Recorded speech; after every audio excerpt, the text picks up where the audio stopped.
Hello everyone, this is Pankaj and I welcome you all to Arjuna academy. आज मैं जो है फ्रिक्शन का नेक्स्ट पार्ट लेकर आया हूँ और जो पहला टॉपिक हम लोग पढ़ने वाले हैं अबाउट द फ्रिक्शन वो है friction on the inclined plane. तो पिछले जो दो पार्ट्स थे उनमें उसमें हमने कवर किया था कि फ्रिक्शन ऑन द स्ट्रेट या फिर हम लोग बोल सकते हैं प्लेन सरफेस, ठीक है। बट यहाँ पर अब हम लोग स्टार्ट करने वाले friction on the inclined surface या फिर इंक्लाइंड प्लेन के ऊपर में। और इसमें भी जो पहला टॉपिक हम लोग यहाँ पढ़ने वाले हैं वो आने वाला है एंगल ऑफ रिपोज, ठीक है। तो बेसिकली एंगल ऑफ रिपोज क्या होता है, इसका डेफिनेशन क्या है और इसका मीनिंग क्या है वो हम लोग यहाँ पर आज समझेंगे, ठीक है। तो पहले मैं यहाँ पर जो है इसका एक बेसिक हिंट दे देता हूँ कि एंगल ऑफ रिपोज क्या होता है और उसके बाद हम लोग जो है यहाँ पर फिर आगे प्रोसीड करेंगे, ठीक है। अब देखो, मैंने यहाँ पर तीन केसेस लिए हैं। एक केस नंबर 1 है, एक केस नंबर 2 है और एक केस नंबर 3 है, ठीक है। और तीनों ही केसेस में मैंने यहाँ पर एक रफ इंक्लाइन प्लेन लिया हुआ है। अगर आप पहले केस में ध्यान से देखेंगे तो एकदम स्ट्रेट है। अगर हम लोग दूसरे केस में ध्यान से देखेंगे तो जो इंक्लाइन प्लेन है उसने हल्का सा एंगल बनाया है और तीसरे केस में जो एंगल है हॉरिजॉन्टल के साथ थोड़ा और बढ़ गया, ठीक है। केस नंबर 1 में कंप्लीटली एंगल 0, केस नंबर 2 में एंगल हल्का सा बढ़ा और केस नंबर 3 में एंगल और बढ़ा। अब ऑब्वियसली अगर हम लोग थोड़ा सोचते हैं तो हम लोग यहाँ पर बता सकते हैं कि जैसे जैसे ये एंगल बढ़ता जाएगा एक पॉइंट ऐसा आएगा जिस पॉइंट पर ये जो ब्लॉक है वो इंक्लाइन सरफेस से फिसलना स्टार्ट करेगा, ठीक है। अगर मैं आपको पूछूं कि case number 1, case number 2, case number 3 इन तीनों में से कौन सा ऐसा केस है जहां पर ब्लॉक के नीचे की तरफ फिसलने के चांसेस सबसे ज्यादा है, तो आई होप कि आप सभी का आंसर जो होगा वो केस 3 ही होगा, क्योंकि जो केस 3 है वही एक ऐसा केस है जहां पर ब्लॉक के फिसलने के चांसेस ज्यादा है, ठीक है।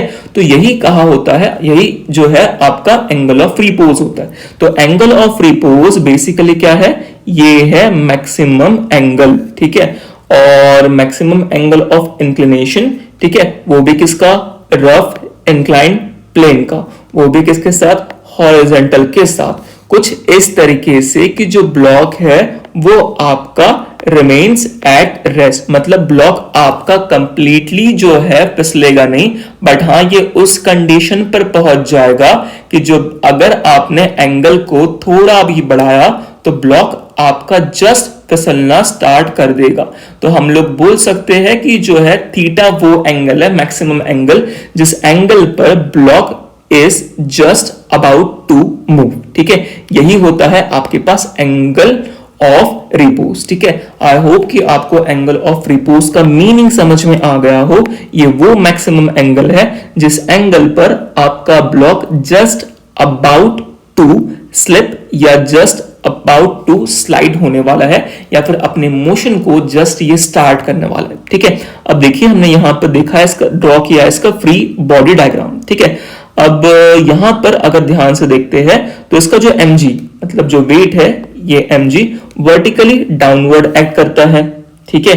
इसके अलावा नॉर्मल रिएक्शन ये वाला, ठीक है, सरफेस के ऊपर हमेशा कैसा होता है, परपेंडिकुलर हो जाता है। इसके अलावा अगर मैं नॉर्मल को हल्का सा पीछे की तरफ ऐसे अगर रिट्रेस करता हूं तो जो एंगल यहां बनेगा वही एंगल आपका यहां भी बन जाएगा। सो एंगल जो था प्लेन का वो था थीटा के बराबर, इसीलिए इस केस में जो आपका एंगल बना, जो हमने नॉर्मल को एक्सटेंड किया था उसके और mg के बीच, वो भी कितना बन गया, थीटा बन गया। अब अगर हम लोग ध्यान से देखें यहां पर तो हम लोग लिख सकते हैं कि mg जो है इसके दो कंपोनेंट बन सकते हैं, बिकॉज mg ने थीटा एंगल फॉर्म किया। एक कंपोनेंट mg cos थीटा, ये वाला हम लोग जानते हैं जिसके साथ एंगल बनता है वो कंपोनेंट हमेशा cos होता है, और दूसरा mg sin थीटा जिसके साथ थीटा नहीं होता वो हमेशा आपके पास साइन कंपोनेंट होता है, ठीक है। या फिर हम लोग बोल सकते हैं कि जो theta parallel component mg cos theta और जिससे थीटा बना था, ठीक है, parallel component mg cos theta, और जो दूसरा परपेंडिकुलर कंपोनेंट है वो आपके पास कौन सा बन जाएगा, mg sin थीटा, ठीक है।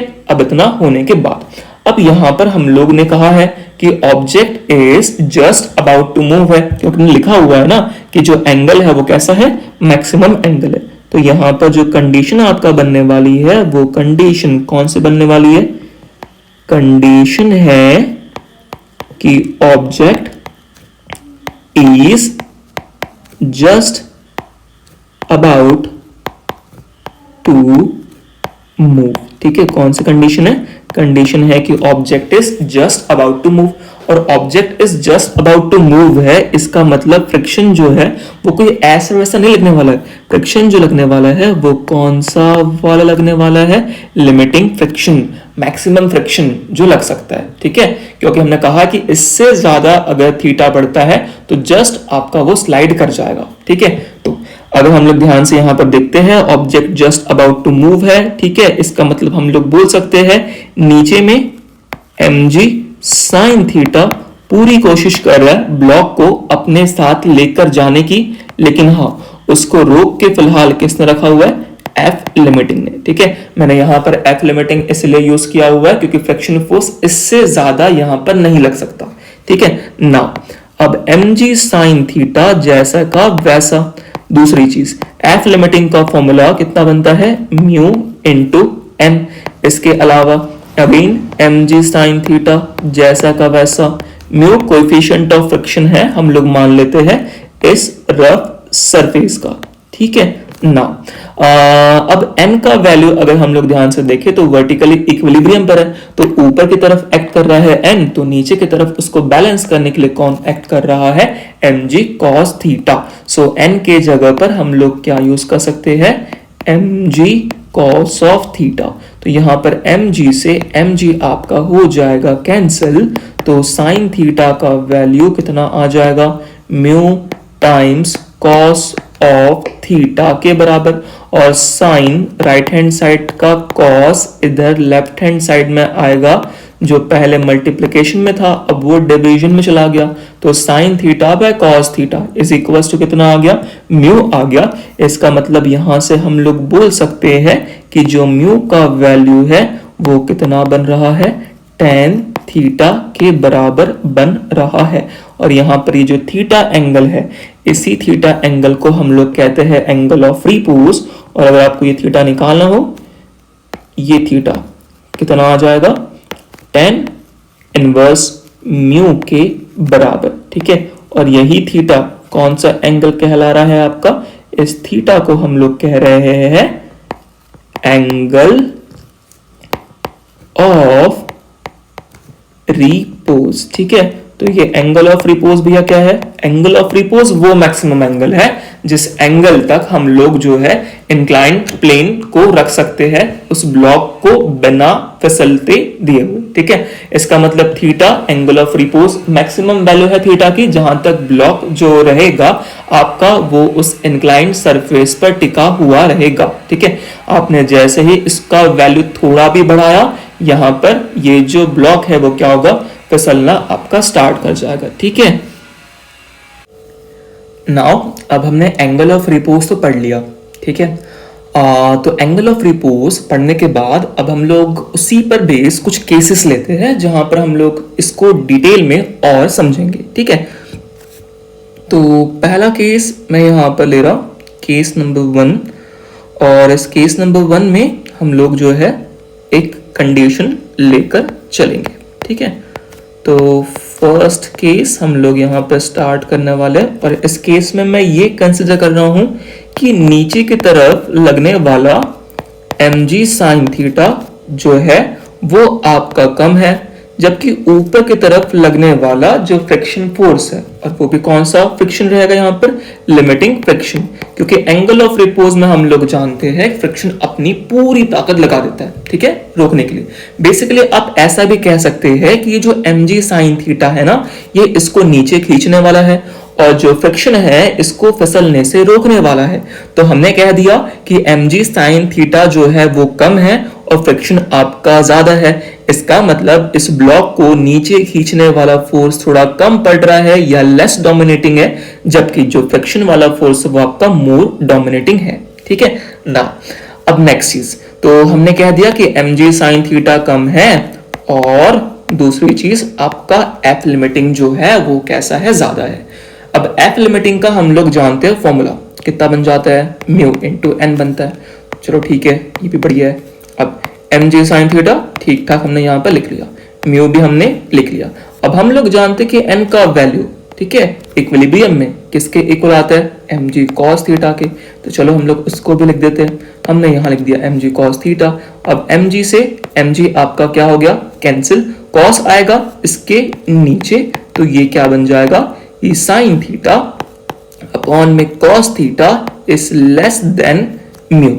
और हम लोग कह सकते हैं यहां पर कि बेसिकली जो आपका tan थीटा है इज लेस देन म्यू, ठीक है।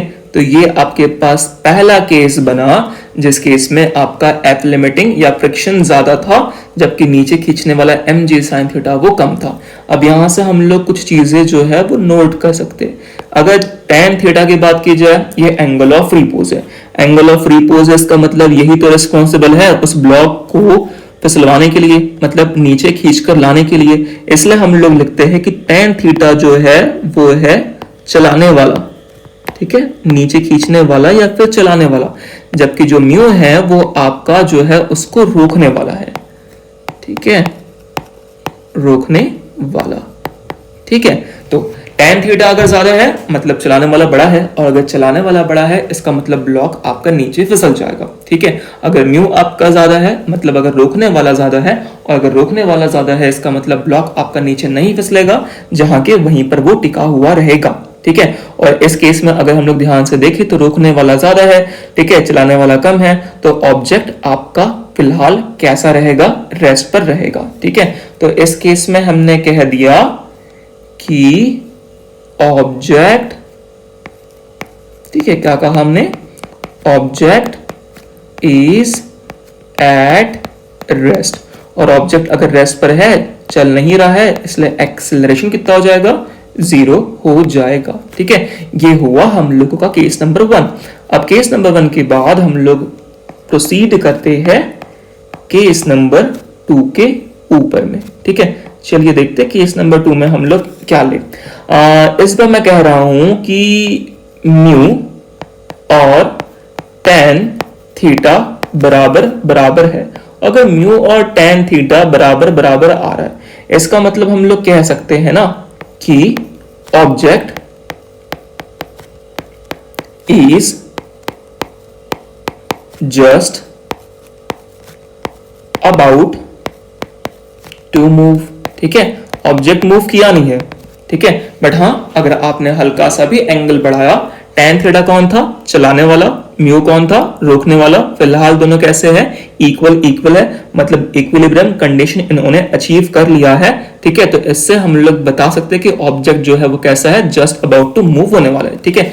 इसका डेरिवेशन अगर आप देखना चाहे कि mu is equal to tan theta कैसा आया, तो ये हमने ऊपर लिखा हुआ है, ठीक है, केस नंबर 1 से भी ऊपर। ये जो हमने लिखा था ना कि एम जे साइन थीटा नीचे, एफ लिमिटिंग आपका ऊपर, इस ओवरऑल को हमने सॉल्व किया था, और आखिरी में हमने क्या कहा था कि म्यू इज इक्वल टू कितना आ गया था, tan थीटा के बराबर, ठीक है। इसलिए सेकंड टाइम मैंने इसको डिराइव नहीं किया, मैंने सीधा डायरेक्ट यहाँ पर लिखा हुआ है केस नंबर 2 में कि mu equal to tan theta है। यहां पर भी ऑब्जेक्ट आपका जस्ट अबाउट टू मूव है, इसका मतलब अभी भी जो ऑब्जेक्ट है वो आपका कैसा है, रेस्ट पर है।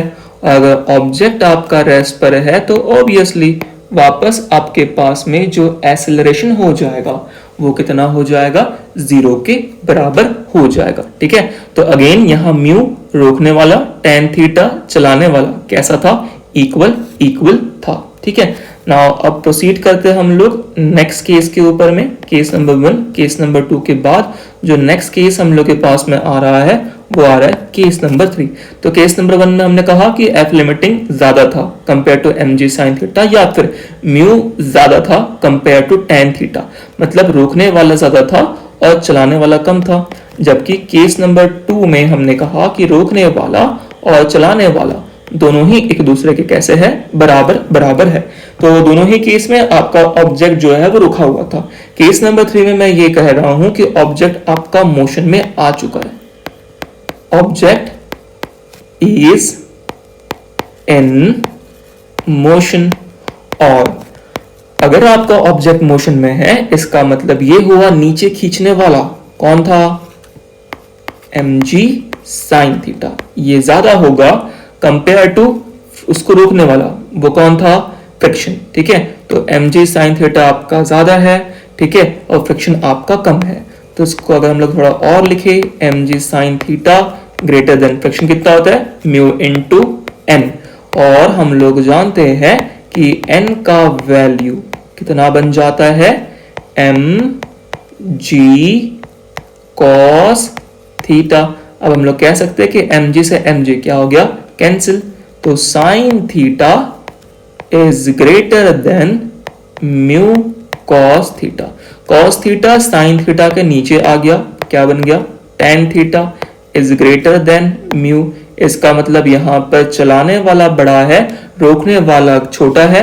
इसका मतलब ऑब्जेक्ट आपका मूव करेगा, और ऑब्जेक्ट अगर आपका मोशन में है, इसका मतलब इस केस में आपके पास में, ठीक है, ऑब्जेक्ट आपका कैसा है, मोशन में है। और अगर ऑब्जेक्ट आपका मोशन में है, इसका मतलब यहां पर एक्सेलरेशन कैसा होगा, नॉन जीरो। और जो फ्रिक्शन आएगा, अब यहां पर वो कौन सा फ्रिक्शन आ जाएगा, हाँ, काइनेटिक फ्रिक्शन। क्योंकि हम लोग जानते हैं जब भी कोई ऑब्जेक्ट चलता है या मूव करता है, तो उस केस में जो फ्रिक्शन आने वाला है उसको हम लोग नाम क्या देते हैं, काइनेटिक फ्रिक्शन। ठीक है, सो जो पिछले 3 केसेस थे, केस नंबर 1, केस नंबर 2 और केस नंबर 3, यहाँ मैंने विद द हेल्प ऑफ एक कॉलम शो किए, और इस पर बेस हम लोग जो है एक ग्राफ ड्रॉ करेंगे। और ये ग्राफ एक बार जो है पूछा भी गया था एग्जाम में जेईई के। ठीक है, अब देखिए केस नंबर 1 में हमने क्या कहा था कि tan थीटा कम है, म्यू आपका ज्यादा है। इसका मतलब ये हुआ कि आपके पास में रोकने वाला ज्यादा है, जबकि चलाने वाला यहां पर कैसा है, कम है। ठीक है, तो नॉर्मली हम लोग जानते हैं, अगर हम लोग फ्री बॉडी डायग्राम देखें तो इस टाइप से आपके पास इंक्लाइन प्लेन बना हुआ था, और इस इंक्लाइन प्लेन के ऊपर में आपने एक ब्लॉक रखा था, जिस ब्लॉक का मास आपने कंसीडर किया था m के बराबर, और नीचे की तरफ में जो फोर्स एक्ट कर रहा था उसे हमने नाम क्या दिया था, mg sin थीटा। और इसको अपोज करने वाला कौन था, यहाँ पर फ्रिक्शन फोर्स था। ठीक है, इसके अलावा सरफेस पर परपेंडिकुलर आपके पास में कौन सा फोर्स बन जाता है, नॉर्मल रिएक्शन फोर्स बन जाता है। अब देखिए आपके पास में यहाँ रोकने वाला ज्यादा है और चलाने वाला कम है। इसका मतलब ऑब्जेक्ट आपका कैसा है, रेस्ट पर है। और अगर ऑब्जेक्ट आपका रेस्ट पर है, और यहाँ पर ऐसा भी नहीं है कि object just about to move है, यहाँ पर जो आपके पास में फोर्स आएगा फ्रिक्शन का, वो कौन सा बन जाएगा, स्टैटिक। और हम लोग जानते हैं स्टैटिक फ्रिक्शन कैसा होता है, सेल्फ एडजस्टिंग होता है। इसका मतलब जितना फोर्स आप लगाओगे उतना ही फोर्स वो भी लगाएगा। इसका मतलब यहाँ friction force which will be F static, इसका वैल्यू कितना बन जाएगा, ये वैल्यू बन जाएगा mg sin थीटा के बराबर। और हम लोग जानते हैं नॉर्मल रिएक्शन का वैल्यू कितना बनने वाला है, mg cos थीटा के बराबर। अब जब हमने इस चैप्टर को स्टार्ट किया था तभी हमने लिखा था कि फ्रिक्शन फोर्स और नॉर्मल रिएक्शन फोर्स, ठीक है, दोनों ही कैसे फोर्स है, कांटेक्ट फोर्स है। ठीक है, देन तो हम लोग चाहते हैं रिजल्टेंट निकालना, तो रिजल्टेंट कांटेक्ट फोर्स, ठीक है, कांटेक्ट फोर्स जो कि हम लोग यहां पर निकालना चाहते हैं, इसको डिनोट मैं कर रहा हूं एफ सी से। और अगर ध्यान से हम लोग देखेंगे तो जो नॉर्मल रिएक्शन है वो सरफेस पर कैसा बन जाता है आपका, परपेंडिकुलर। ठीक है, ये आपके पास n, और इसको बैलेंस करने के लिए नीचे में कौन एक्ट करता है, mg cos ऑफ थीटा। ठीक है, अब तो यहां पर नॉर्मल रिएक्शन n और f स्टैटिक, दोनों के बीच में एंगल जो बना है वो कितने का एंगल बना हुआ है, 90 का एंगल यहाँ पर बना हुआ है। और हम लोग जानते हैं दोनों ही फोर्सेस वेक्टर फॉर्म में है, उनका अगर हम लोग रिजल्टेंट निकालना चाहते हैं तो हम लोग क्या करते, अंडर रूट के अंदर में दोनों का जो स्क्वायर होगा उसको हम लोग क्या कर देंगे, ऐड कर देंगे। तो फ्रिक्शन फोर्स इसका स्क्वायर प्लस नॉर्मल फोर्स इसका स्क्वायर, ठीक है। तो फ्रिक्शन फोर्स का वैल्यू आपके पास में कितना आ रहा था, ये वैल्यू आ रहा है फ्रिक्शन का mg sin थीटा, और इसका स्क्वायर क्या बन जाएगा, m square g square sin square theta. जबकि अगर हम लोग बात करते हैं नॉर्मल रिएक्शन तो वो कितना बनेगा, m square g square cos square theta. अगर आप ध्यान से देखेंगे तो पूरे ब्रैकेट में आपको जो टर्म कॉमन मिलने वाली है वो टर्म है m स्क्वायर जी स्क्वायर, पहली वाले में भी कॉमन है, और m स्क्वायर जी स्क्वायर दूसरी वाली में भी कॉमन है। तो अगर आप m स्क्वायर जी स्क्वायर जो है उसको ब्रैकेट में कॉमन निकालते हैं, और कॉमन निकालने के बाद अगर इसको आप रूट से बाहर लेते हैं तो बाहर आपके पास में सिर्फ और सिर्फ कितना बचेगा, m g, जबकि रूट के अंदर में आपके पास कितना बचने वाला है, sign square theta plus cos square theta, जिसका वैल्यू कितना बन जाता है m।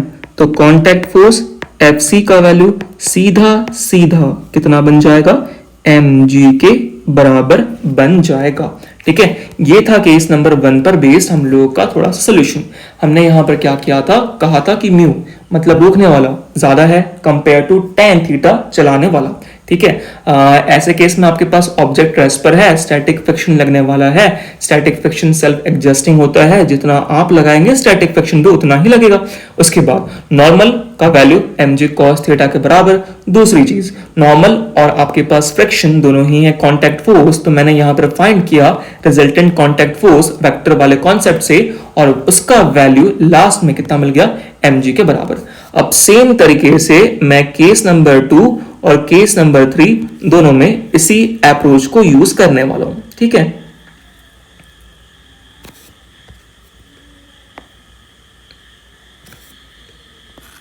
नाउ अब हम लोग प्रोसीड करते केस नंबर 2 के तरफ में।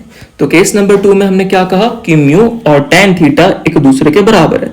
म्यू tan थीटा एक दूसरे के बराबर है, मतलब ऑब्जेक्ट आपका इस बार कैसा आएगा, जस्ट अबाउट टू मूव, ठीक है। मुझे वापस रिक्वायरमेंट है दो कांटेक्ट फोर्स की, क्योंकि मैं इस बार भी चाहता हूं कांटेक्ट फोर्स के रिजल्टेंट निकालूं।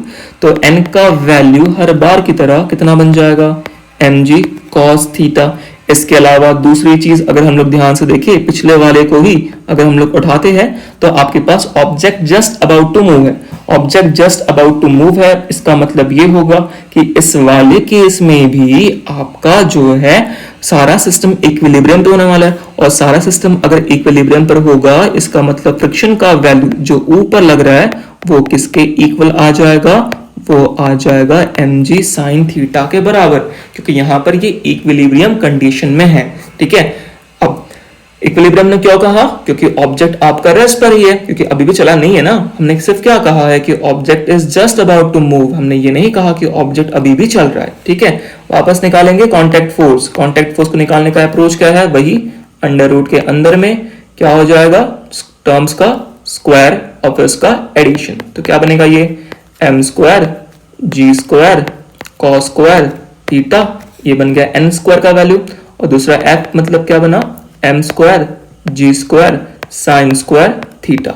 अगेन m स्क्वायर जी स्क्वायर कॉमन आपने बाहर निकाला, mg बन गया, अंदर में आपके पास sine square theta plus cos square theta, उसका वैल्यू फिर से कितना बन जाता है 1। मतलब फर्स्ट केस में भी कांटेक्ट फोर्स mg आया, सेकंड केस में भी कांटेक्ट फोर्स कितना आया, mg आया। अब केस नंबर 3 पर हम लोग बात करते हैं। केस नंबर 3 में आपके पास में tan थीटा चलाने वाला ज्यादा है, म्यू रोकने वाला कम है।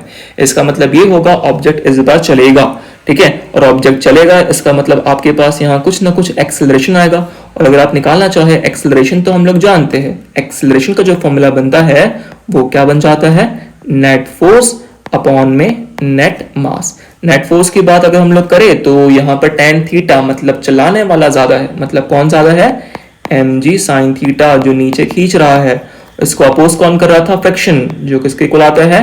Mu m g cos theta के बराबर। अपॉन में आपके पास में क्या आ रहा है? मास m आ रहा है।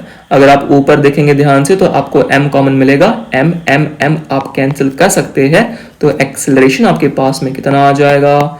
g sine theta minus mu g cos of theta. ये आ गया आपके पास वैल्यू ऑफ एक्सेलरेशन, जिसको हमने कैसे फाइंड किया? नेट फोर्स बाय नेट मास वाले कॉन्सेप्ट से। इसके बाद अब यहां पर ऑब्जेक्ट जो है ना आपका चल रहा है। अब ऑब्जेक्ट अगर चल रहा है तो हम लोग जानते हैं जो फ्रिक्शन आएगा अब वो आपका काइनेटिक आएगा, और मैक्स टू मैक्स जो फ्रिक्शन लग सकता है वो आपका लग चुका है, ठीक है, बट वो भी सफिशिएंट नहीं था उसको रोकने के लिए, ठीक है। इसलिए हम लोग फ्रिक्शन का जो वैल्यू इस बार यूज करने वाले हैं वो मैक्सिमम वैल्यू यूज करने वाले, और फ्रिक्शन का मैक्सिमम वैल्यू कितना बन जाता है? म्यू इनटू एन, जिसको आप एफ लिमिटिंग बोलते हैं। एन का वैल्यू कितना बन जाता है? एम जी कॉस थीटा के बराबर। ये आ गया एफ का वैल्यू, आपके पास एफ आ गया। सेकेंड चीज आपको रिक्वायर्ड जो रहती है कॉन्टेक्ट निकालने के लिए वो कौन सी रहती है? एन रिक्वायर्ड रहती है। तो एन इज इक्वल्स टू कितना बन जाता है? हम लोग जानते हैं m g cos of theta. अब मैं चाहता हूं यहां पर रिजल्टेंट कॉन्टेक्ट फोर्स निकालू, एफ सी क्या बनेगा? अंडर रूट के अंदर में आपके पास में वापस फ्रिक्शन का स्क्वायर प्लस एन का भी स्क्वायर, ठीक है। अब फ्रिक्शन आपके पास में कितना आ रहा है? फ्रिक्शन आ रहा है mu m g cos of theta, तो स्क्वायर करने पर क्या बनेगा? म्यू स्क्वायर एम स्क्वायर जी स्क्वायर कॉस स्क्वायर थीटा, और एन आपके पास कितना बन जाएगा? एम स्क्वायर जी स्क्वायर कॉस स्क्वायर थीटा, ठीक है। अब यहां से वापस मुझे जो चीज कॉमन दिख रही है वो दिख रही है एम स्क्वायर जी स्क्वायर कॉस स्क्वायर थीटा। बाहर आने पर स्क्वायर वाली टर्म आपके पास में हट जाएगी, और स्क्वायर वाली टर्म आपके पास में हट रही है, इसका मतलब आपके पास में सिर्फ और सिर्फ जो एफ सी का वैल्यू है वो कितना बचेगा? एम बच जाएगा, जी बच जाएगा, कॉस थीटा बच जाएगा, और अंडर रूट के अंदर में आपके पास जो टर्म बच जाएगी वो कौन बचेगी? एक तो म्यू स्क्वायर बचेगा, दूसरा आपके पास में 1 बच जाएगा, ठीक है। तो ये हो गए 3 केसेस में 3 अलग अलग कांटेक्ट फोर्स, और इस पर बेस्ड अब एक क्वेश्चन जो मैं यहां पर लिखूंगा वो हम लोग करेंगे, ठीक है। सो क्वेश्चन हम लोग के पास में है कि draw the graph between contact force and angle of inclination, ठीक है। तो एंगल ऑफ इंक्लिनेशन थीटा और कांटेक्ट फोर्स एफ सी के बीच में मुझे ग्राफ ड्रॉ करना है, ठीक है। अब सबसे स्टार्टिंग में हम लोग जाते हैं जहां से हमने ये स्टार्ट किया था। ये 3 cases, case number 1, case number 2, case number 3। अगर ध्यान से हम लोग देखें तो केस नंबर 1 में जो थीटा का वैल्यू है विद हॉरिजॉन्टल वो कितना है? 0। इसके बाद अगर हम लोग ध्यान से देखें केस नंबर 2 में थीटा का वैल्यू 0 से बड़ा है। केस नंबर 3 में थीटा का जो वैल्यू है वो और आपका बड़ा है। इसका मतलब यहां पर धीरे धीरे थीटा का वैल्यू क्या हो रहा है? बढ़ते जा रहा है। और जब धीमे धीमे थीटा का वैल्यू बढ़ता है तभी हमने देखा था कि 3 अलग अलग केसेस आए थे। सबसे पहला वाला केस आपके पास में जब थीटा का वैल्यू जो है एंगल ऑफ रिपोज से कम हो, ठीक है, थीटा का वैल्यू एंगल ऑफ रिपोज से कम हो, उस टाइम पर बनता था केस नंबर 1 जहां पर आपके पास में फ्रिक्शन बनता था डोमिनेटिंग, और mg sin थीटा आपके पास थोड़ा कम पड़ जाता था। फिर एंगल और थोड़ा बढ़ा, फिर हम लोग कहां तक पहुंचे? एंगल ऑफ रिपोज तक पहुंचे। एंगल ऑफ रिपोज पर पहुंचने पर आपके पास में आ रहा था केस नंबर 2 जहां पर object just about to move हुआ, और अगेन आपने जब एंगल बढ़ाया, थीटा का वैल्यू आपने बढ़ाया, तो एंगल ऑफ रिपोज को आपका थीटा का वैल्यू क्रॉस कर गया और ऑब्जेक्ट आपका कैसा आ गया? मोशन में आ गया, ठीक है। तो इस तरीके से हम लोग यहां पर बढ़ते जा रहे। सबसे पहले थीटा ऑब्वियसली आपका कितना रहा होगा? 0। फिर थीटा थोड़ा बड़ा होगा, बढ़ के वो जो है पहले तो एंगल ऑफ रिपोज तक पहुंचा होगा, और एंगल ऑफ रिपोज को जैसे ही उसने क्रॉस कर गया वैसे ही आपका ऑब्जेक्ट क्या हो गया? मूव करना स्टार्ट कर दिया, ठीक है। अब थीटा इक्वल टू 0 है, इसका मतलब ये हुआ आपके पास यहां जो है फ्रिक्शन फोर्स जो है बिल्कुल भी नहीं आ रहा है, ठीक है। और इस केस में आपका जो है इंक्लिनेशन एकदम जीरो है, तो ब्लॉक ने कोशिश भी नहीं किया यहां पर मूव करने की। बट जैसे ही आपने थीटा को बढ़ाया, ठीक है, तो थीटा को हमने जब बढ़ाया तो वैसे हमने देखा कि यहां पर आपके पास तुरंत आ गया कौन सा केस, केस नंबर 1, ठीक है, जहां पर आपके पास में एंगल ऑफ रिपोज तक वैल्यू नहीं पहुंची है थीटा की, मतलब फ्रिक्शन अभी भी डोमिनेटिंग है। और फ्रिक्शन अगर आपका डोमिनेटिंग है मतलब नीचे खींचने वाला mg sin थीटा वो कम था, या फिर आप ऐसा बोल सकते रोकने वाला अभी भी ज्यादा है और चलाने वाला अभी भी कम है। इस केस में fc का वैल्यू कितना आपके पास में आ गया था, mg के बराबर, ठीक है। fc का जो जनरल फॉर्मूला हमने ऊपर देखा था वो क्या बन रहा था आपके पास में, ये बन रहा था कि नॉर्मल रिएक्शन का भी स्क्वायर साथ में जो फ्रिक्शन फोर्स है उसका भी क्या आ रहा है, स्क्वायर, ठीक है। अब तो ऑब्वियसली यहां पर थीटा का वैल्यू आपका कहां तक होगा, पहले 0 से स्टार्ट करेगा, फिर एक आध वैल्यू ऐसी आएगी जब थीटा का वैल्यू कहां पर पहुंच जाएगा, एंगल ऑफ रिपोज, जो कि कितना बनता है, tan इनवर्स म्यू के बराबर। और एक आध वैल्यू हो सकता है जहां पर आपका ये इंक्लाइन से ऑलमोस्ट जो थीटा है वो वर्टिकल बन जाए, मतलब कितना बन जाए, 90 डिग्री। और इसी वेरिएशन को हम लोग यहां पर चेक करना चाहते हैं कि जो ग्राफ है वो किस तरीके से यहां पर बिहेव करने वाला है, ठीक है। अब सबसे पहले जब थीटा 0 था आपके पास में, एंगल ऑफ रिपोज से कम था, एफसी का वैल्यू आपके पास कितना आ रहा है, mg के बराबर। उसके बाद तो यहां से हम लोग कहीं से स्टार्ट करते हैं, फिर नेक्स्ट आगे क्या हुआ कि आपने एंगल थोड़ा और बढ़ाया, कहां तक पहुंच गए आप, angle of repose case number 2, ठीक है। चलाने वाला और रोकने वाला कैसा है, इक्वल इक्वल, और यहां पर भी fc का वैल्यू कितना है, mg के बराबर। मतलब मैं कह सकता हूं कि 0 से लेके एंगल ऑफ रिपोज तक कांटेक्ट फोर्स के वैल्यू में कोई चेंज नहीं आया है, और वो वैल्यू जो बन रहा है वो कितना बन रहा है आपका, ये वैल्यू बन रहा है किसके बराबर, mg के बराबर, ठीक है। तो यहां से हमने सीखा कि जब तक हम लोग एंगल ऑफ रिपोज तक ना पहुंच जाए, ठीक है, तब तक आपके पास में जो कांटेक्ट फोर्स है उसका वैल्यू कितना बन रहा है, mg के बराबर बन रहा है। लेकिन हाँ, जैसे ही आप वैल्यू को क्रॉस करेंगे, ठीक है, एंगल ऑफ रिपोज के वैल्यू को क्रॉस करेंगे, उस टाइम पर हमने देखा था कि जो कांटेक्ट फोर्स है उसका वैल्यू कितना बन रहा है, mg cos theta under root में म्यू स्क्वायर प्लस 1। अब देखो यार, यहाँ पर m तो कांस्टेंट है, उसमें कोई चेंज नहीं आने वाला, g भी आपके पास कांस्टेंट है, इसमें भी कोई चेंज नहीं आने वाला, ठीक है। म्यू आपके पास सरफेस पर डिपेंड करता है, वो चेंज नहीं हो रहा है, अगेन वो कांटेक्ट है। तो जो चीज यहाँ पर लगातार चेंज होगी या वेरिएबल है वो तो थीटा है ना, पहली चीज ये। दूसरी चीज ये कि cos थीटा का वैल्यू आपके पास कम होता है जब थीटा का वैल्यू बढ़ता है। अब ऐसा क्यों, cos 0 की अगर बात करते हैं आप, वो कितना बन जाता है, 1, जबकि वहीं पर अगर आप बात करते हैं cos 90 की, तो इसका वैल्यू आपके पास कितना बन जाता है, 0। तो एंगल आपका 0 से कहां तक पहुंचा, 90 तक पहुंचा, तो वैल्यू आपका कहां से कहां पहुंच गया, 1 से 0 पहुंच गया।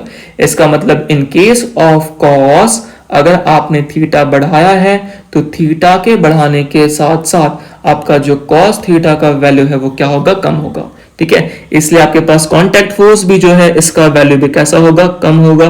कम होते होते एक पॉइंट ऐसा पहुंचेगा जिस पॉइंट पर आपके पास में, ठीक है, जिस पॉइंट पर हमारे पास में जो कांटेक्ट फोर्स है उसका वैल्यू ऑलमोस्ट कितना बन जाएगा, 0 के बराबर बन जाएगा, ठीक है।